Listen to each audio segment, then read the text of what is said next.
Muy buenas. Vamos a continuar viendo las intervenciones de los líderes mundiales en la Asamblea General de las Naciones Unidas. Y en esta ocasión, pues vamos a ver qué ha dicho Zelensky en la Asamblea de las Naciones Unidas. El tema de la guerra de Ucrania, como es natural, ha sido uno de los principales temas a tratar en esta Asamblea General. Y vamos a ver qué palabras tiene el líder de Ucrania, la nación invadida por Rusia, al respecto. Así que es lo que dice Zelensky.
Thank you very much. I welcome all who stand for common efforts, and I promise, being really united, we can guarantee fair peace for all nations.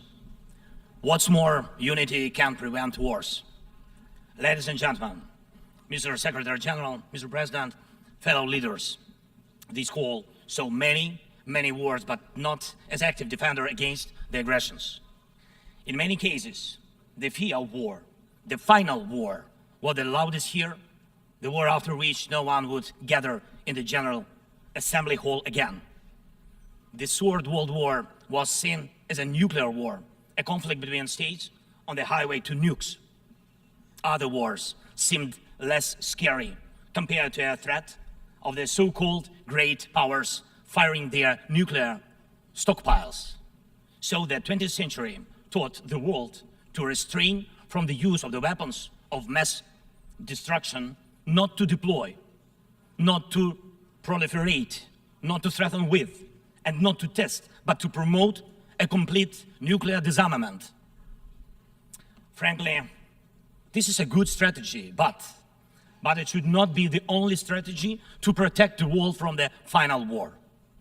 Ukraine gave up its third largest nuclear arsenal. The world then decided Russia should become a keeper of such power.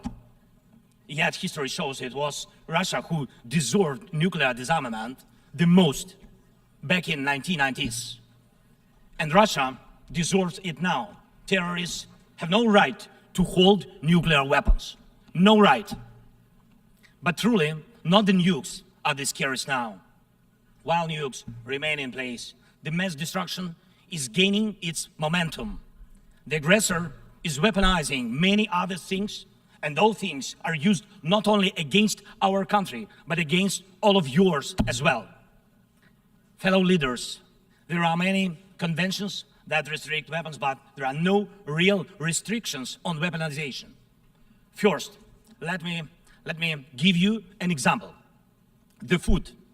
Since the start of the full-scale war, the Ukrainian ports in the Black and Azov Seas have been blocked by Russia. Until now, our ports on the Danube River remain the target for missiles and drones. And it is a clear Russia's attempt to weaponize the food shortage on the global market in exchange for recognition for some, if not all, of the captured territories. Russia is launching the food prices as weapons. The impact spans from the Atlantic coast of Africa to the Southeast Asia, and this is the threat scale.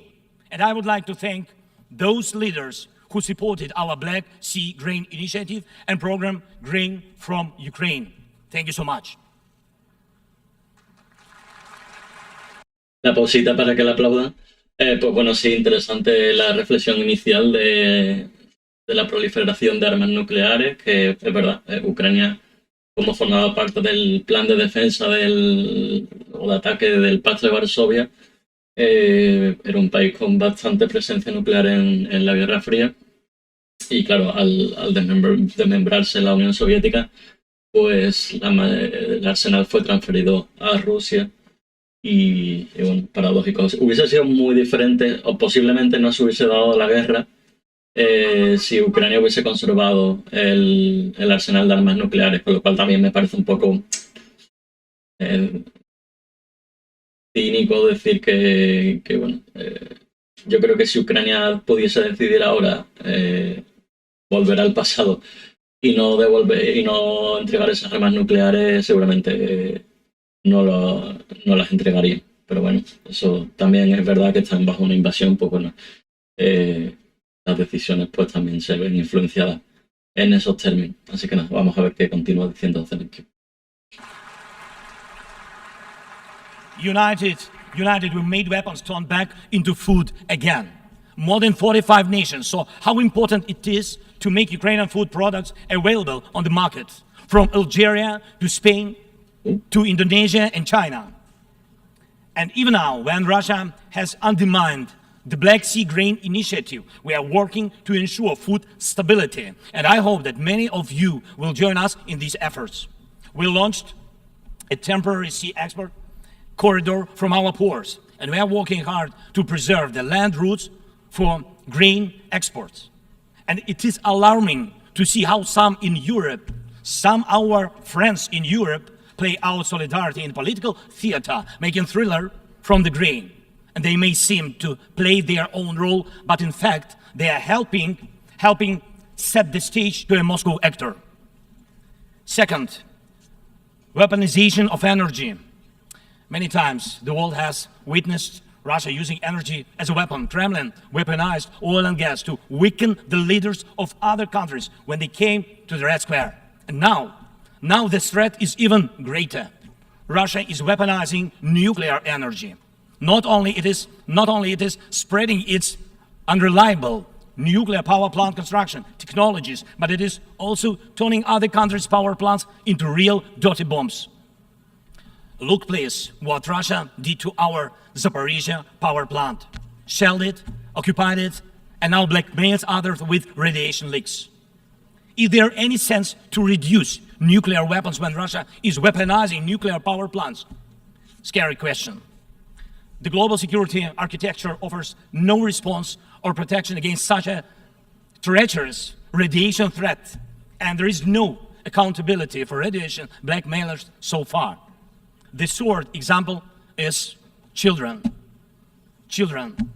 Unfortunately, various terrorist groups abduct children to put pressure on their families and societies. But never before the mass kidnapping and deportation would become a part of the government policy. Not until now. We know the names of tens of thousands of children and have evidence on hundreds of thousands of others kidnapped by Russia in the occupied territories of Ukraine and later deported.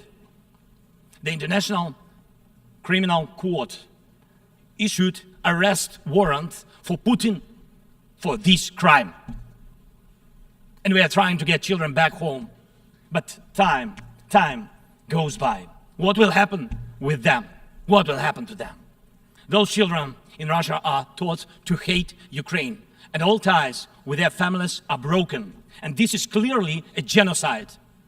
When hatred is weaponized against one nation, it never stops there. Each decade, Russia starts a new war. Parts of Moldova and Georgia remain occupied. Russia turned Syria into ruins. And if not Russia, the chemical weapons would have never been used there in Syria. Russia has almost swallowed Belarus. It is obviously threatening Kazakhstan and other Baltic states.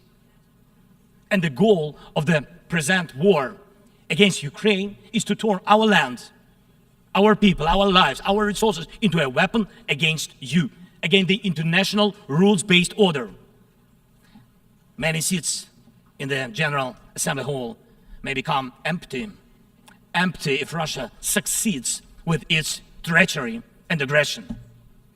Ladies and gentlemen, the aggressor scatters deaths and brings ruins even without nukes, but the outcomes are alike. We see towns, we see villages in Ukraine wiped out by Russian artillery, leveled to the ground completely. We see the war of drones. We know the possible effects of spreading the war into the cyberspace. The artificial intelligence could be trained to combat well before it would learn to help the humanity. Thank God, people have not yet learned to use climate as a weapon. Even though humanity is failing on its climate policy objectives, this means that extreme weather will still impact the normal global life, and some evil state will also weaponize its outcomes. And when people in the streets of New York and other cities of the world went out on climate protest, we all have seen them. And when people in Morocco and Libya and other countries die as a result of natural disasters, and when islands and countries disappear underwater, and when tornadoes and deserts are spreading into new territories, and when all of this is happening, one unnatural disaster in Moscow decided to launch a big war and kill tens of thousands of people. We have to stop it. We must act united to defeat the aggressor and focus all our capabilities and energy on addressing these challenges. As nukes are restrained, likewise the aggressor must be restrained and all his tools and methods of war. Each war now can become final, but it takes our unity to make sure that aggression will not break in again. And it is not a dialogue between the so-called great powers somewhere behind the closed doors that can guarantee us all the new wars era, but open war of all nations for peace. Last year, I presented the outlines of the Ukrainian peace formula at the UN General Assembly. Later, in Indonesia, I presented the full formula. And over the past year, the peace formula became the basis to update the existing security architecture. Now we can bring back to life the UN Charter and guarantee the full power for the rules-based world order. And tomorrow, I will present the details at a special meeting of the UN Security Council. The main thing is that it is not only about Ukraine. More than 140 states and international organizations have supported the Ukrainian peace formula fully or in part. The Ukrainian peace formula is becoming global. Its points offer solutions and steps that will stop all forms of weaponization that Russia used against Ukraine and other countries and may be used by other aggressors. Look, for the first time in modern history, we have a real chance to end the aggression on the terms of the nation which was attacked. And this is a real chance for every nation to ensure that aggression against your state, if it happens, God forbid, will end. Not because your land will be divided and you will be forced to submit to military or political pressure, but because your territory and sovereignty will be fully restored. We launched the format of meetings between national security advisors and diplomatic representatives.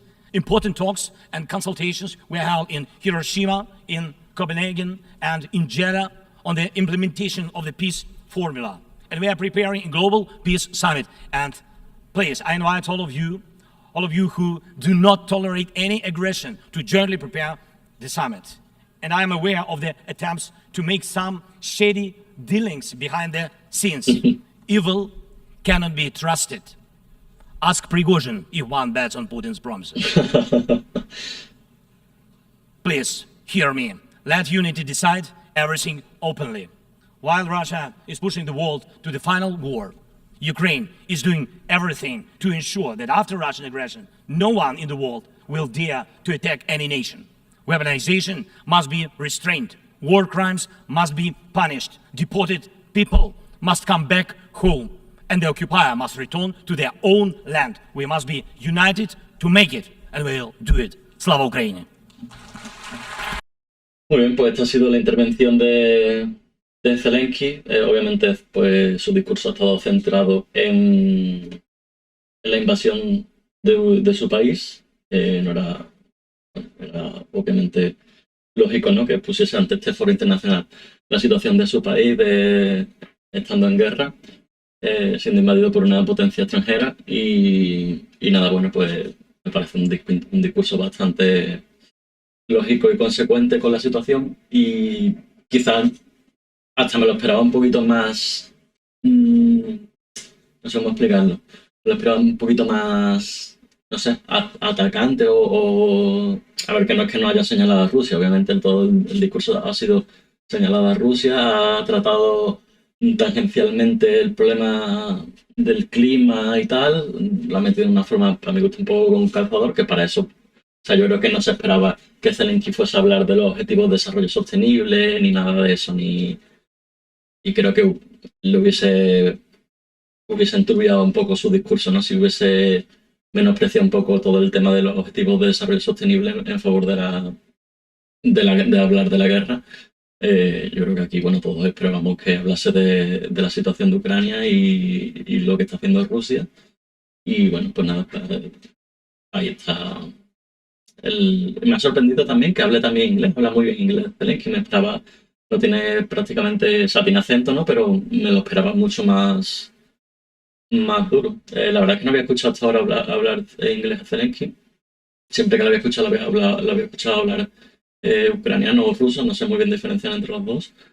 Y bueno, pues nada, pues aquí está la intervención del presidente de Ucrania. Y bueno, pues iremos viendo más intervenciones de líderes políticos. Muchas gracias por haber visto el vídeo hasta el final. Aquí te dejo una lista de reproducción relacionada con la temática del vídeo, y aquí un vídeo que YouTube cree que te puede gustar. También te dejo el botón para suscribirte en caso que quieras hacerlo. Muchas gracias y hasta la próxima.